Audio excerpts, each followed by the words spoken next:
Today on The Dead Life, we'll be hearing from listeners with questions about religion and purgatory, being a sensitive, free will, and a grandmother, and a child, and reincarnation.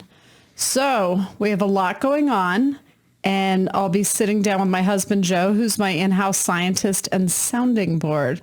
If you want to leave me a message that might be shared on a future episode of The Dead Life, leave it at 802-DEAD 811 802-332-3811.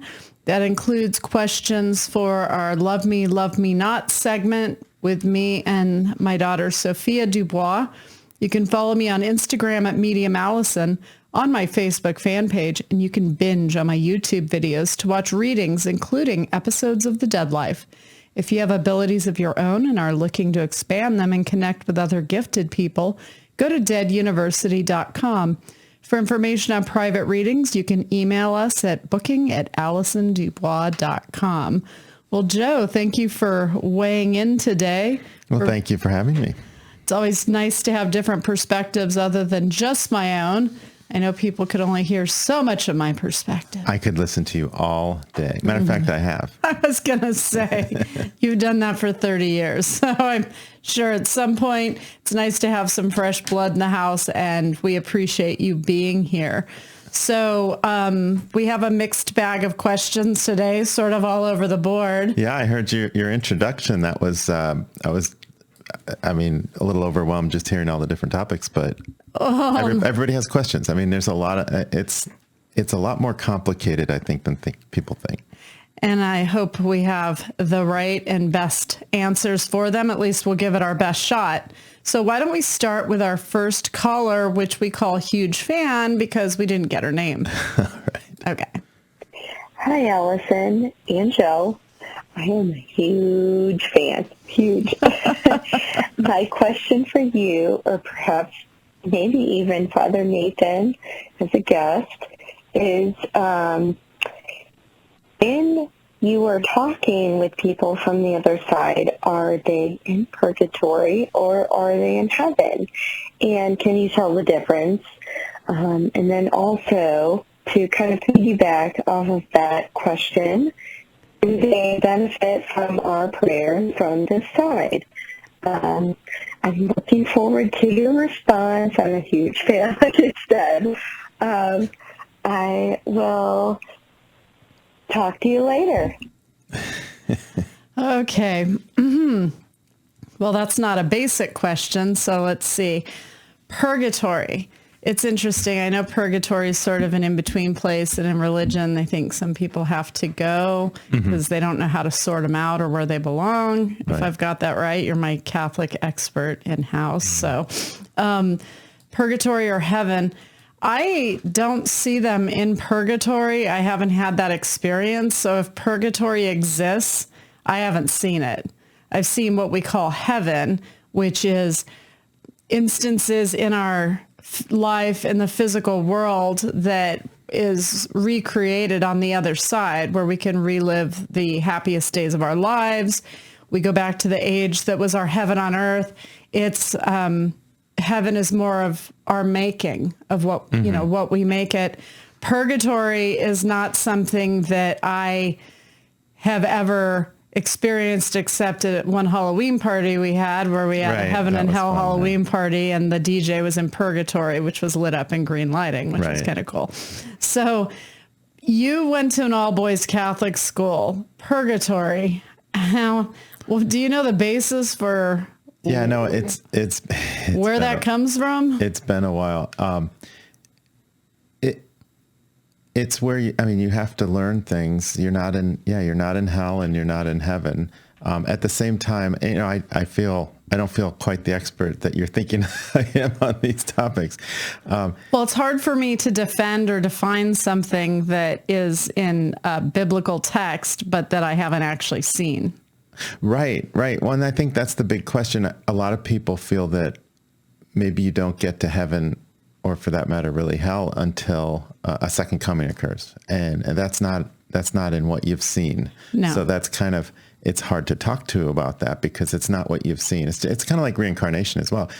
you know what you've seen. You've talked to people Right. that have died, and Right. they're there, and you Right. talk to them. So that must mean, and they're not necessarily in hell. They're reliving their happiest.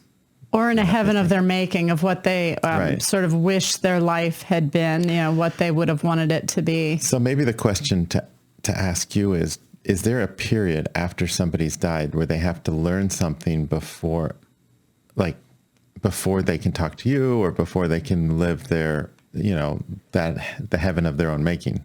So I do see sometimes if somebody dies in a traumatic way and they didn't expect to cross, sometimes they take a little time to assimilate or to be able to understand what happened to them, that maybe they weren't ready to go. And so they're trying to come to terms with the finality of death in the physical world. They weren't ready to let go of the wife and the children, and the other side still adjusting them, getting them used to the idea of, hey, you're not there to, take your daughter, out for a daddy-daughter dance, or, to teach her how to change a tire on her car, but you can save her life. And so here are the other things you can do. They're in denial that they died. Sometimes and this is more rare than regular deaths, but sometimes they're just not happy with it, in the sense that they're used to being able to control their environment, and they can't control this. And it does take a while for them to settle in. It doesn't mean they can't communicate with me or with other people. It just means that they're still coming to terms with their passing. But after years and years have passed, they've already come to terms with it, and they understand it. It's just the other side getting them knitted into the woven tapestry of heaven. That is super fascinating, because we don't talk about this too much. The other question that I think kind of derives from this is, do you think that if somebody they weren't a bad person, but maybe they have some regrets, things they would have thought to do different and be a better person, well, how do they process those? Because that might be somebody's purgatory right there, and that they regret something while they're alive, and they can't fix it now because they're dead. Well, with those people, they generally didn't create versions of heaven in the physical world. So once they cross, there's not a lot for them to attach to or connect with, because they weren't connected with people in the physical world. Sometimes people even had the sad circumstances of not having experienced love. Their parents were detached or weren't there. They didn't fall in love. They never married. They never had children. They never had a grandmother they loved. They never had a sibling they felt close to. I mean, there are people who are just sort of here and never find that moment of happiness. They don't even know why they're here. So when they cross, and that isn't waiting for them, and there's no grandmother that's fueled by emotion to be there to help them cross, or a father or a brother or sister, people will step forward for them to explain to them what's happening, how they died, and what they can expect. But by and large, they're left in a sort of state of suspense, recognizing they failed to live. I think those people are more likely to reincarnate faster, because they don't have living people that they want to intervene for, that they feel like they want to protect, or that they're connected to by a deep love.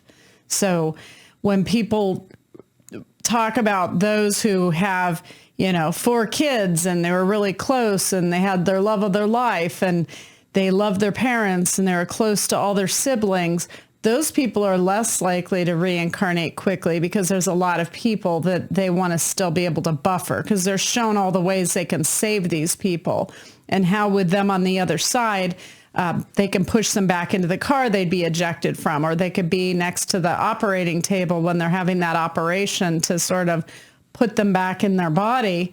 And so for them, it's okay. Once they realize and recognize that there's a way for them to be a part of their lives, the loved ones' lives still, that calms them. For people who don't have people to do that for, it's a different bag of tricks, but those are the people I'm not bringing through also because I don't have people coming to me wanting to hear from them. True. Because they didn't have those connections. So I'm less likely to have that experience as a medium. So That makes sense. That makes sense. I hope that answers that for her. Let's move on to, is it Chris from Illinois? That's the next caller. Okay. Hi, Allison. My name is Chris from Illinois. I was just questioning what exactly is a sensitive? I went to a psychic a few years ago, and the psychic said that I am a sensitive, but she never stated clearly what exactly that meant. If you could explain that in your show, that'd be great. Thank you. Bye-bye. I love it when psychics read people and they leave it open-ended for me to answer. Right. It was like her whole job to explain how that would help her lead her down her path of why she's here and sort of enlightenment and how to raise her frequency, how she could use it to help other people. And instead it's just like, oh yeah, you're a sensitive. Okay. Well, but I mean, I don't know who the medium was, but maybe it just said she got so wrapped up in her own community, she thought everybody knows what that is. Okay. I don't know. I say that because coming from, the eggheads I hang out with at the university, and we'll say things or say jokes that we think are just funny, and everybody looks at us like, that's not funny. Yeah, I know how those people feel because you're one of them. I get it. But I'm just saying that there's times where, we use words that we think everybody knows and maybe they don't. Right. Okay. Well, Chris, a sensitive, there are different levels of sensitives. There are the people who get a feeling when something bad's about to happen, or, this is a more basic thing, or maybe they can hear an animal's thoughts, pick up on how the animal's feeling, or if there's an injury or they're in pain or something needs to be done with that animal, or they just empathize with others on a very deep level. That'd be like a lower level sensitive. And then there are sensitives who can just read people's thoughts and say on Friday, the phone's going to ring. It's going to be, your brother. You're going to hear from your brother on Friday. I mean, these are totally different levels of sensitives because everybody under the umbrella of psychic and medium on some level is a sensitive. Everyday people and animals as well are also sensitives. Animals can sense danger. It's a very primal, basic sense for them to be able to feel. And then with people, most of us will also have that instinct, even with some of the, not to go dark, but some of the killers that I've dealt with will have a bit of a psychic sixth sense where they pick up on it, like it's a higher level of manipulation. They know exactly what you need to hear in order to trust them. That sort of way. So even bad people can have some sensitivities. They don't use it for good. They use it for bad. So when she told Chris that she is a sensitive, without being the person that read Chris, it's sort of hard for me to comment on, for instance, what level of sensitive she would be. But sensitive is pretty much anybody with any sort of sixth sense that's not defined by seeing, hearing, smelling, touching, like our regular senses. Right. Right. Sensitive just means you're sensitive to that sixth sense. Right. It doesn't quite tell you what level it is. You might be really good, or you might be a little, not as good, but you're better than average is what a sensitive is. Right. And perhaps what she was telling her was that, telling Chris was that, this will explain why you do certain things or why you're uncomfortable or very comfortable in around certain people. It's because you are sensitive to their emotions. Well, and people with a sixth sense, which is, I believe most people have some form of a sixth sense. The thing that really gets me, and I see it all the time, they'll let their mind override that sixth sense, which absolutely renders it like null and void. Like it's not even any good. It's moot. So the trick for people that do have that sixth sense is to not let their head override the feeling that they get. For instance, a feeling of danger, almost dread when you meet a person that you shouldn't trust them, and you want to walk away, like you're repelled by them. But then your mind goes, well, don't be rude. You know, you don't want to offend them. You're probably wrong. They're probably a perfectly nice person, and they're not. So people have to actually teach themselves, I've noticed, how to not let their head override their sense. Their sixth sense. I read a woman last week, bless her heart, who absolutely lets her mind override her soul sensing, her husband's soul, anybody that's on the other side connected to her. And that's where they'll say in a reading, this happened after he died. And it's such a blatant example of a sign where you're just like, obviously that's him. And then the question, is that him? Do you think it could be him?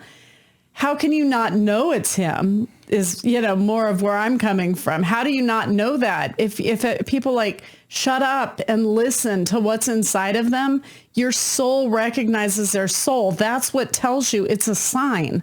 That's how you know it's a sign in the first place. So people that then have to question it over and over again are really just people who want that person to come back incarnate. They just want them physically back, which we all would. It's just not reasonable. It's not feasible to think that that's going to happen. So some people get stuck in between wanting them back and questioning the sign. And you have to be very clear on that the people that'll over question obvious signs aren't going to be convinced until they themselves recognize that their soul is recognizing the soul of the person they love. Our girls could walk in the room. We could be working on something, and this is in the physical world, with another live person, could walk in the room behind us, and we'll sense, and not me, okay, you. Let's use you as an example, okay? Because people are going to go, well, you do what you do, Right, you do what you do. Oh. Yeah, so we'll know it's Aurora or Fallon or Sophia. Like they have a different energy to them, and we can feel it. We know who's standing and looming in the doorway, waiting for us so they can ask us for probably something. Right. But it's that little kitty Honey and her prowling nature. Right? Yeah. You can feel the difference of the energy. And for people that know what I'm talking about, practice that. When people walk in the room, see what your accuracy is on sensing who's standing in the doorway, especially kids that have, or parents who have multiple kids. Great way to practice your psychic abilities. The abilities we have need to be exercised, just like anything else. Well, I think it's a big step to learn how to know how to differentiate what you're thinking yourself and then what you're sensing, because they're similar in feeling. See, maybe they are for you, but when you feel something, it's in the center of your chest. It's here in your center. When you're thinking something, it's being very present here in your head, and that. The operation of your mind. It's different than the operation of your mind. It starts here in the center of your chest. I just think maybe most people aren't trained to notice the difference. Perhaps that's it. I had a lot of time on my hands as a little kid. So I think I paid attention to energy nuances within me. And so I knew me, and it's natural to me. So you're probably a better example, but you're heavily academic. You're more in your head than you are in the center of your chest. Getting you to connect with the other side can be difficult even because you don't connect in life with a lot of people emotionally. Like you're very charming and you care and you're friendly. I know what you mean. But you love very few people. So for you, it's like if your dad's around, can you feel him? Well, he usually makes himself known just But fine. He usually does something that you can't ignore. Absolutely. Almost as though he knows he can't be just average in his sign. He's got to hit you over the head and make it a real good one, know? So that's what they have to do for people that function more in their head. But you're not delusional either, in the sense that you're going to look at the sign and be like, oh, well, maybe I'm just thinking that's what I want, because once you get caught up in that game, it's pointless for them to even try and give you signs. Well, yeah. I mean, even recently as last week, I was thinking about working with a particular person, and that person showed up right in front of me. That was funny. in the same spot that I had met with him before, over working on the same project. So you had just asked that question that morning too. Right, and that's what I was thinking about. You were thinking about eliminating him as somebody to work with, right. And then I was thinking about it right when I was walking down the I know, but it was a sign from your dad, who's another academic who was an MIT grad and a chemical engineer. So, but you understand that's your dad's energy because he would care about what you're doing academically because he can relate. Right. But what I'm saying is that I don't know that I felt that in the center of my chest, but I recognize it as a sign. You might recognize it as a sign more because you married the medium. Well, true.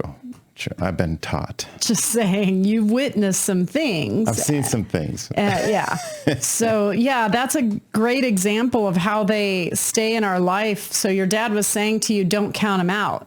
Right. Don't count them out. Absolutely. And it was in a specific area where something important had happened that you and he had discovered, you and the man that you ran into had discovered.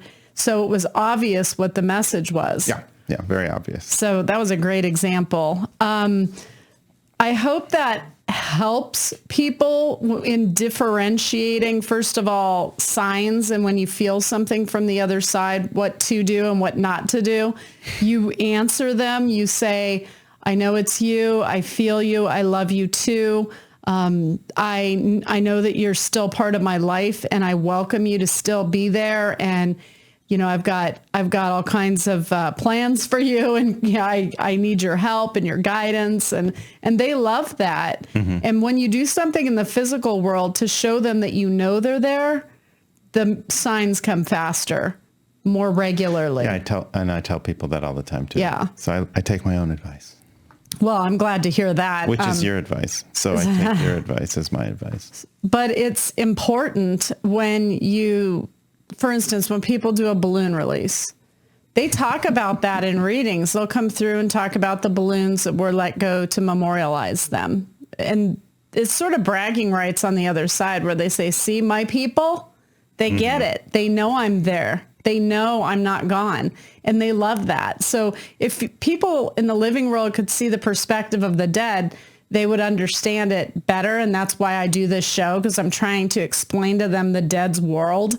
And when I say dead, I don't mean it in the way everybody else kind of clutches and feels uncomfortable when they hear the word dead. When I hear the word dead, it feels part of me. Like that whole world is part of me. You have dead life, you have dead university. You sure. do all the dead, yeah. The dead always say they're more alive than we are, that we're the dead ones. So when I say dead, I'm almost making fun of us too. Right. Because they say we don't get it. Then let me ask you this. Why did you use a balloon release? I don't know. Because that's really funny, because a balloon release might even be part of that whole work with the guy that I ran into. Oh,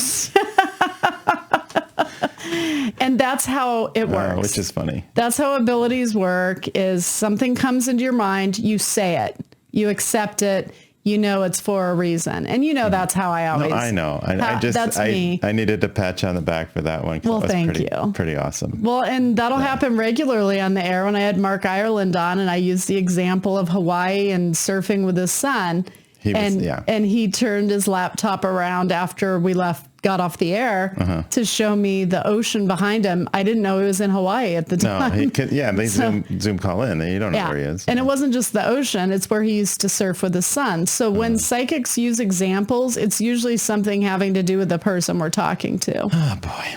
Okay. All right. Hopefully that answered on sensitives, which is a very broad subject, but a very good question, Chris. Mm-hmm. So who do we move to next? Are we going to Brandy? That's what I have. All right. Hi, I have a question. My name is Brandy George. I am having trouble trying to connect with my mother who passed 16 years ago. I tried everything. I've tried to sit down and do meditation. I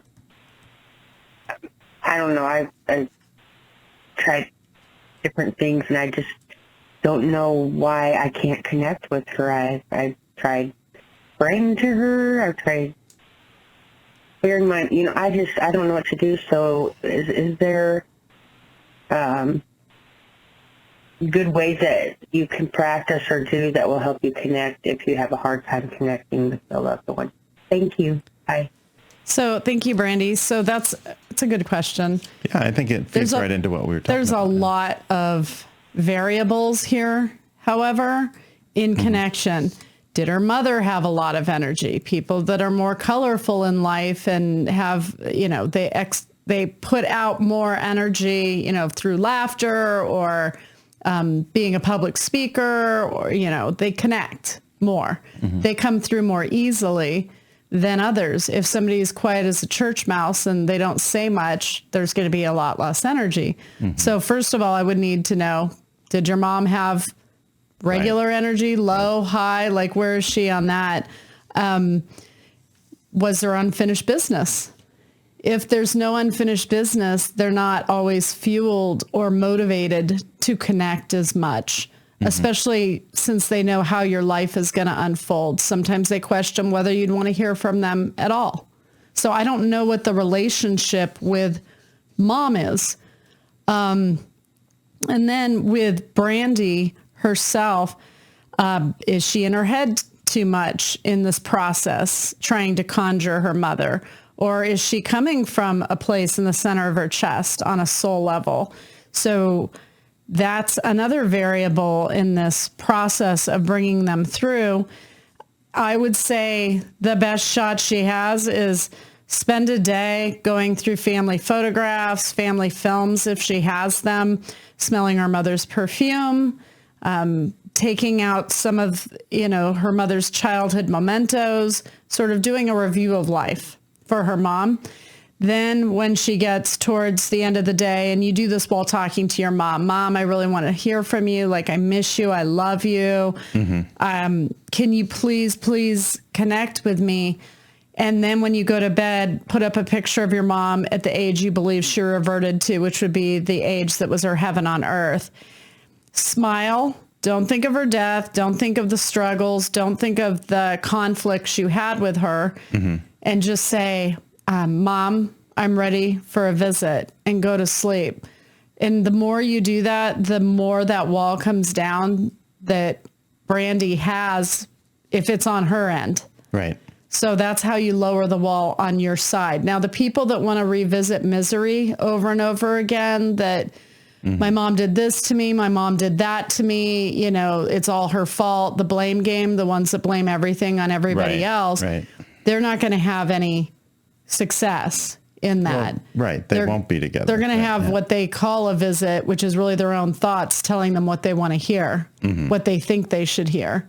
And those people know who they are because they try and control their environment. Right. But I don't think that's who. I don't think that's who Brandy is either. But yeah, that's going to be her best bet in connecting with her mother without knowing the mother's energy there. Once the mom really sees that her daughter's trying to connect with her on an emotional level and not in her head, the mom's going to be more motivated to come through. So I hope that works for Brandy. Sometimes it can help if you bring through a family member that had high frequency energy, that had a lot of energy. Like, I had this hilarious Uncle Tom, and everybody loved him, and there were like 400 people at his funeral because he was so loved. He was just a riot. Maybe connect with him and then let him use his energy to bring her mother through, because they can lend their energy to the person that has less energy. Tricks of the trade. I'm just saying.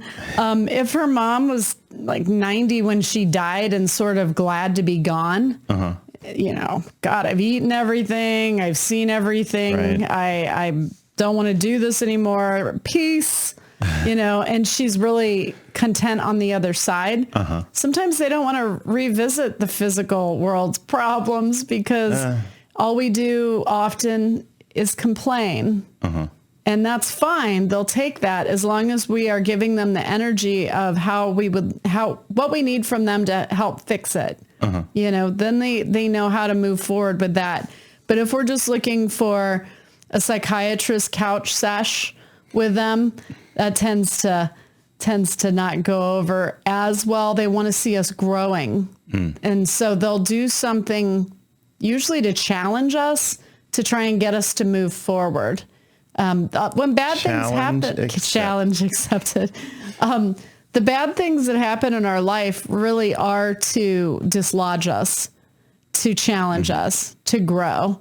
And I don't need everybody's example of terrible things that shouldn't happen. I have eyes and ears. I get it. There's a lot of bad things that happen, but you also see the person who is a quadriplegic, who's the most positive person you've ever seen, who is in races still and helps train dogs for people with PTSD and is the greatest guy, not the guy who has a toe amputated and my life went down the tubes because that one instance and my toe was gone and now I'm not who I was before. It's like, no, I'm pretty sure you're the same person you were before.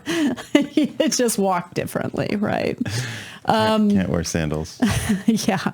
So we understand energy. My listeners, they understand energy, and you've all experienced different variations of it as we go through life. You just have to figure out if you want to align yourself with high frequency people or low frequency people.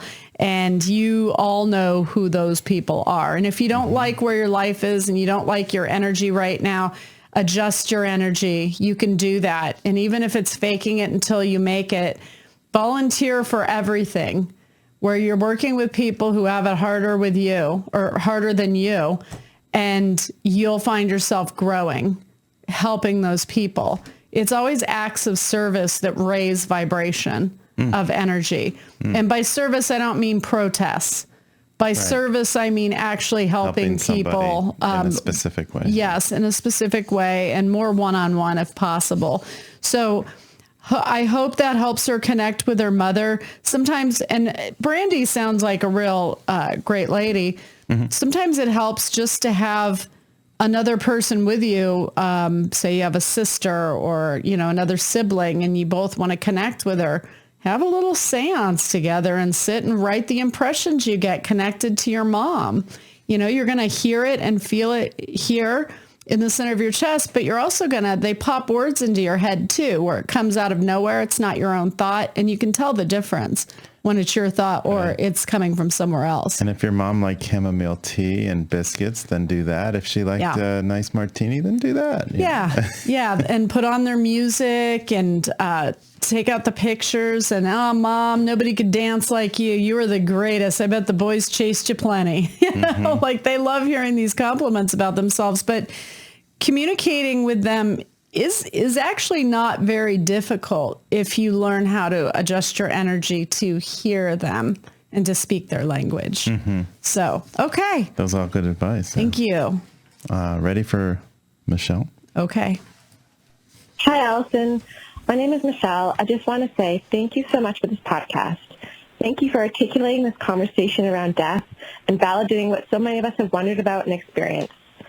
So my question is about life and death. You've talked about how we all have free will. So I'm just wondering, can the choices of that free will derail us from our lives and we miss the best life we could have had? For example, if someone gets into drinking and drugs and addiction takes over their life, are they missing out on the better life that could have been without the addiction? And my question about death. When we cross over and we do our life review, do our guides show us what our life could have been, how we made different choices? Thank you so much. Take care. Bye-bye.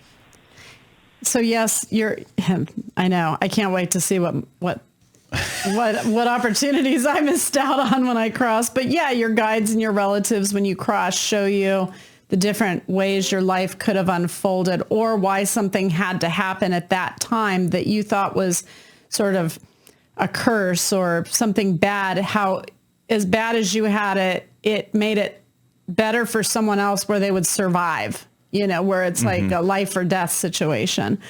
So as far as the free will goes, I mean, drug addicts people that have addictions, yeah, their life could always be better without addiction. There are always, there are relationships they miss out on. There are career opportunities they miss out on.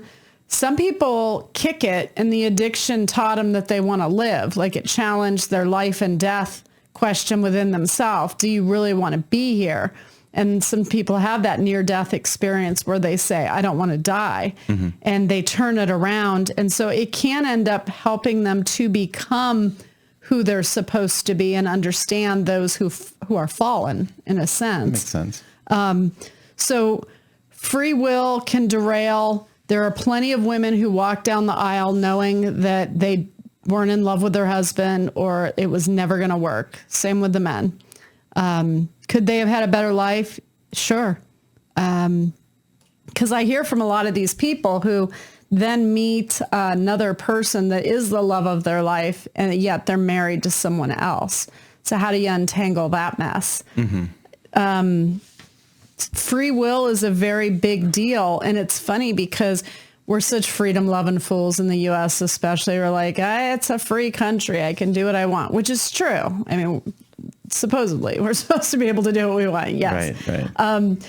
So we do that, and then we'll say on the other side, I'm sure some of us have to say this, well, why didn't you tell me? I would have gone the other direction. Well, they try to tell us. They'll make it hard for us to take. True. They'll make it hard for us to go in a direction that isn't for us. The universe pulls their energy back to let you know that where you're living, that flat energy that depresses you and makes you wonder if you belong there, if you're in the wrong place, is a clear message you're in the wrong place. If you're asking yourself you're in the wrong place, you've had enough obstacles in your way to raise that question within you. So you move because you're not going to be successful where you're at. But some people will stay anyways for their whole life because they don't take a chance, take a risk, take the gamble. That's what life is about, without obviously the extremes of hurting other people. Right. Well, and also, I mean, she brought up the free will and addiction. And I think in some cases, addiction it's a chemical imbalance. Like a lot of chemical imbalances are really difficult to get a handle on. And there's no magic pill. There's no magic pill. And then other times the addiction is really kind of a personality thing, in the sense that everybody that has to go through these things has to make hard choices. And they're hard choices. They're things that you feel bad about, but you know you're doing the right thing.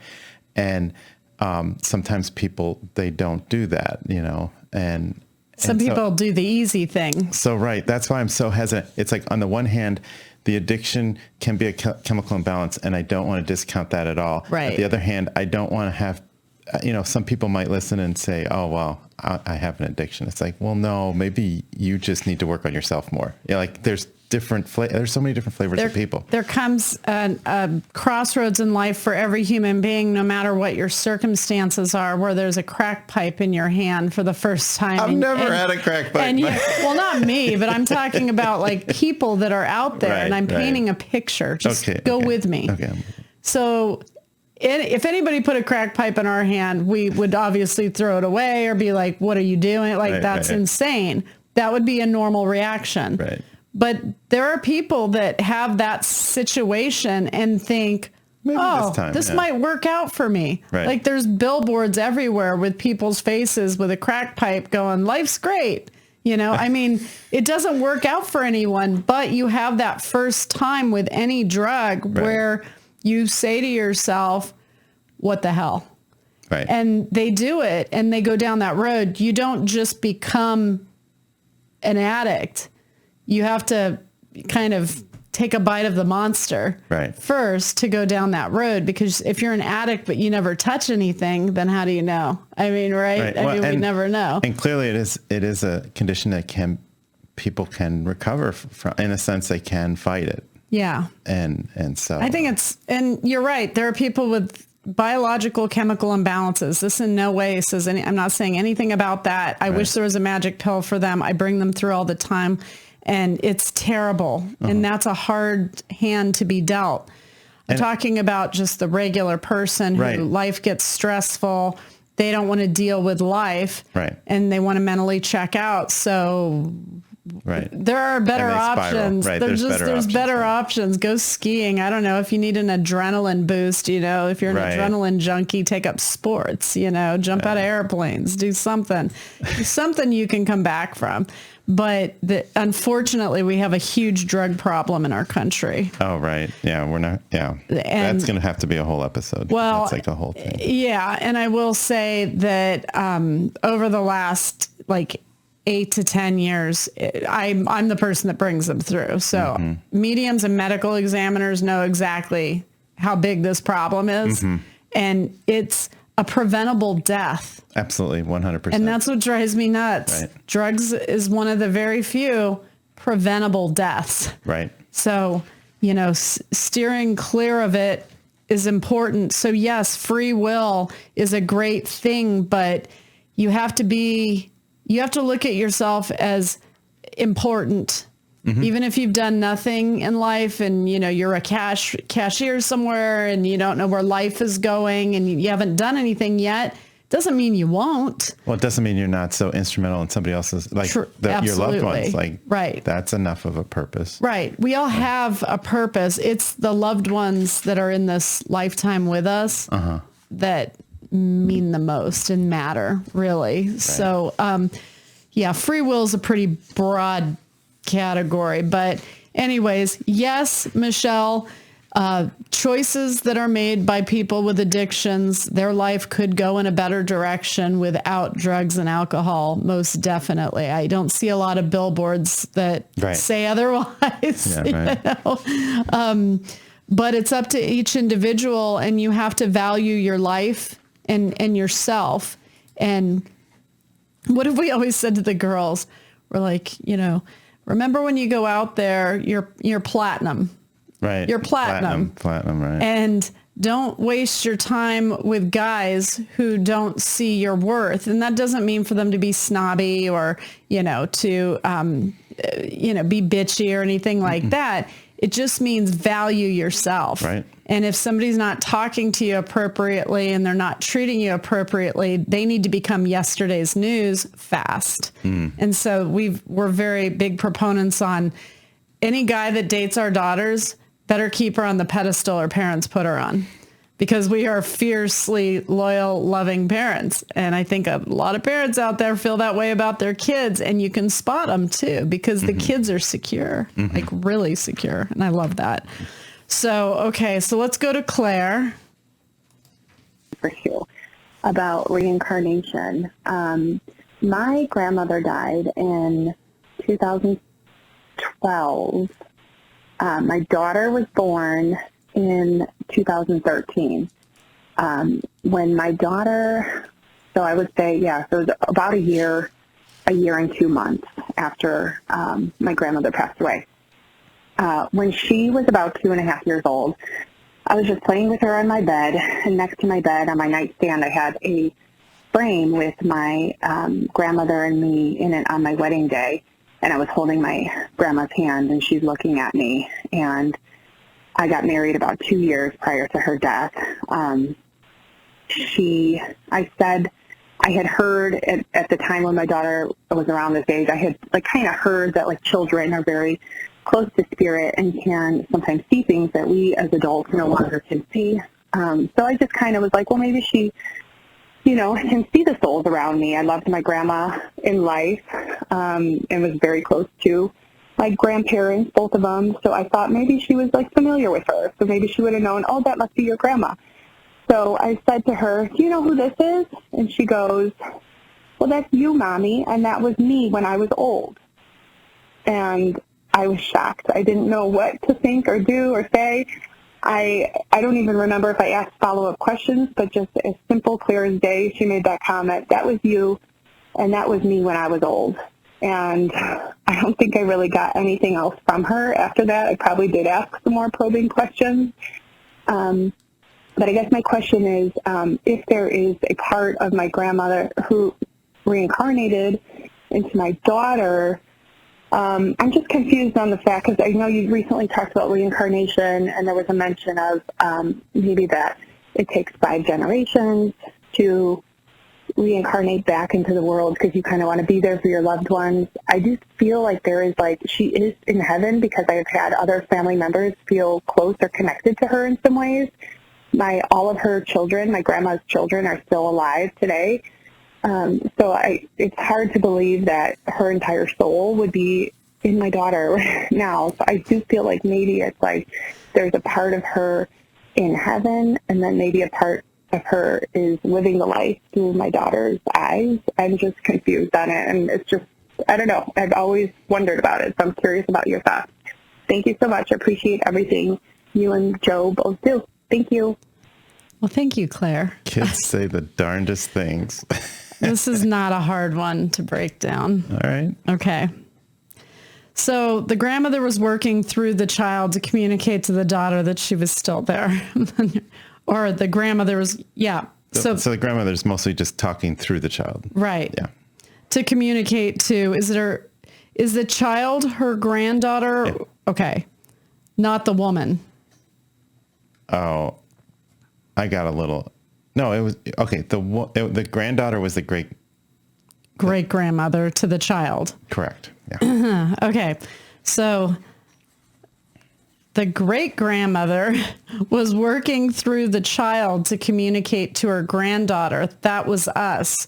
That was a version of my heaven, that picture, that day. Like, we'll always be close. I'll always be close. Well, and of course her the mom's grandmother would say, that was me when I was old, because she's in heaven now. So she's younger. Right. Younger. So I think what confuses people too is when we say in heaven, that is around us. It's not up in the sky. It's not somewhere else. Like, it's around us that they can function.